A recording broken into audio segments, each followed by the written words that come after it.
Hola, sunt Ada, mămică de 2 fetițe și proaspăt mutată în Spania, în Nules. Dacă ai văzut primul clip, știi deja cine suntem. Iar dacă ești nou pe canal, bun venit în familia noastră Moved with Love. Astăzi aș vrea să-ți povestesc despre cum a fost cu adevărat mutarea în Spania, emoțional vorbind. Nu despre partea cu actele, ci partea aceea mai puțin discutată. Cum ai să rup totul și să o iei de la capăt, cu copii, cu inima încordată și cu multe necunoscute. Decizia de a ne muta a fost una lungă, plină de întrebări. Nu a fost un impuls. Soțul meu a plecat primul, șofer de tir fiind, în ianuarie și a fost găzduit de niște prieteni foarte amabili în Castellón pentru câteva luni. A testat terenul, cum se zice.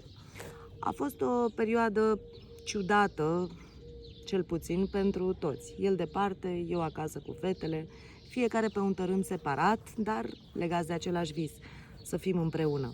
Într-un loc mai liniștit, cu un viitor mai bun pentru copii. În iunie, el a reușit să închirieze un apartament în Nules, un oraș mic, liniștit, aproape de mare și de munte în același timp. Iar pe data de 28 iulie, eu cu fetele am urcat în avion, cu emoții, cu bagaje și cu inima strânsă. Primele zile aici au fost ciudate cel puțin și haotice. Parcă eram într-un film în care nu înțelegeam scenariul. Totul era nou, blocul, străzile, magazinele, vocile oamenilor. Fetele erau confuze, eu eram pierdută. Soțul, deși ne era aproape, era prins cu munca. Casa era rece și nu fizic, ci emoțional. Nu mirosea acasă. Parcă eram doar în trecere. Mi-amintesc că în primele nopți nu prea am dormit. Mă uitam la ele cum dormeau și simțeam o combinație de vinovăție, nesiguranță și speranță. Ce a urmat după? 3 luni în care am fost într-o depresie profundă, dar nu se vedea din afară.